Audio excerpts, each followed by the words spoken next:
உயிர்த்தெழுந்த இயேசு கிறிஸ்துவின் வல்லமை ஊழியங்கள் வழங்கும் வசனப் பெட்டகம். இயேசுவே கர்த்தர். இயேசுவையே தேவன் ஆண்டவரும் கிறிஸ்துவுமாக்கினார். இயேசுவே ராஜாதி ராஜா, கர்த்தாதி கர்த்தா. கிறிஸ்துவே மரித்தோர் மேலும் ஜீவனுள்ளோர் மேலும் ஆண்டவர். கிறிஸ்துவே போதகரும் ஆண்டவருமாயிருக்கிறார்.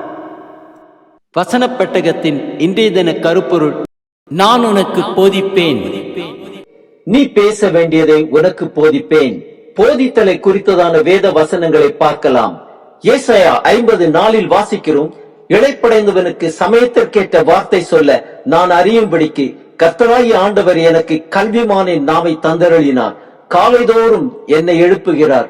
கற்றுக்கொள்ளுகிறவர்களைப் போல் நான் கேட்கும்படி என் செவியை கவனிக்க செய்கிறார். சங்கீதம் 143:10 வாசிக்கிறோம்: உமக்கு பிரியமானதை செய்ய எனக்கு போதித்தருளும். நீரே என் தேவன்.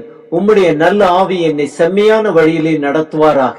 சங்கீதம் 86:11 வாசிக்கிறோம்: கர்த்தாவே, உமது வழியை எனக்கு போதியும். நான் உமது சத்தியத்திலே நடப்பேன். நான் உமது நாமத்திற்கு பயந்திருக்கும்படி என் இருதயத்தை ஒருமுகப்படுத்தும். சங்கீதம் 119, 124 வாசிக்கிறோம்: உமது அடியேனை உமது கிருபையின்படியே நடத்தி உமது பிரமாணங்களை எனக்கு போதியும். சங்கீதம் 25:4-5 வாசிக்கிறோம்: கர்த்தாவே, உம்முடைய வழிகளை எனக்கு தெரிவியும். உம்முடைய பாதைகளை எனக்கு போதித்தருளும். உம்முடைய சத்தியத்திலே என்னை நடத்தி என்னை போதித்தருளும். நீரே என் ரட்சிப்பின் தேவன். உம்மை நோக்கி நாள் முழுவதும் காத்திருக்கிறேன். சங்கீதம் 32:8 வாசிக்கிறோம்: நான் உனக்கு போதித்து நீ நடக்க வேண்டிய வழியை உனக்கு காட்டுவேன். உன் மேல் என் கண்ணை வைத்து உனக்கு ஆலோசனை சொல்லுவேன். சங்கீதம் 119, 102 வாசிக்கிறோம்: நீர் எனக்கு போதித்திருக்கிறபடியால் நான் உம்முடைய நியாயங்களை விட்டு விலகேன். மார்க் 13:11 வாசிக்கிறோம்: அவர்கள் உங்களை கொண்டு போய் ஒப்பு கொடுக்கும் பொழுது நீங்கள் என்ன பேசுவோம் என்று முன்னதாக கவலைப்படாமலும் சிந்தியாமலும் இருங்கள். அந்த நாளிகையிலே உங்களுக்கு எது அருள் செய்யப்படுமோ அதையே பேசுங்கள். ஏனெனில் பேசுகிறவர்கள் நீங்கள் அல்ல, பரிசுத்த ஆவியே பேசுகிறவர்.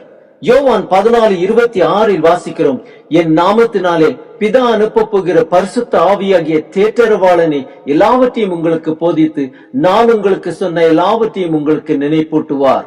1 யோவான் 2:27 வாசிக்கிறோம்: நீங்கள் அவராலே பெற்ற அபிஷேகம் உங்களில் நிலைத்திருக்கிறது.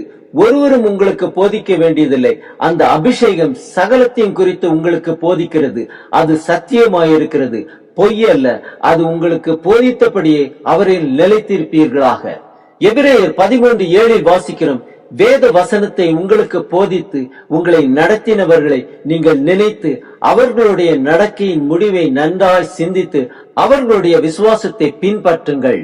கொலோசியர் 3:16 வாசிக்கிறோம்: கிறிஸ்துவின் வசனம் உங்களுக்குள்ளே சகல ஞானத்தோடும் பரிபூர்ணமாக வாசமாயிருப்பதாக. சங்கீதங்களினாலும் ஞான பாட்டுகளினாலும் ஒருவருக்கொருவர் போதித்து புத்தி சொல்லிக் கொண்டு உங்கள் இருதயத்தில் கர்த்தரை பக்தியுடன் பாடுங்கள். நீதிமொழிகள் 4:11 வாசிக்கிறோம்: ஞான மார்க்கத்தை நான் உனக்கு போதித்தேன், செவ்வையான பாதைகளிலே உன்னை நடத்தினேன். ஆம், பரிசுத்த ஆவியாகிய தேற்றரவாளனே எல்லாவற்றையும் நமக்கு போதித்து கிறிஸ்து சொன்ன எல்லாவற்றையும் நமக்கு நினைப்பூட்டுவார். அந்த மெல்லிய சத்தத்தை அனுதினமும் கேட்டு நடப்போமா?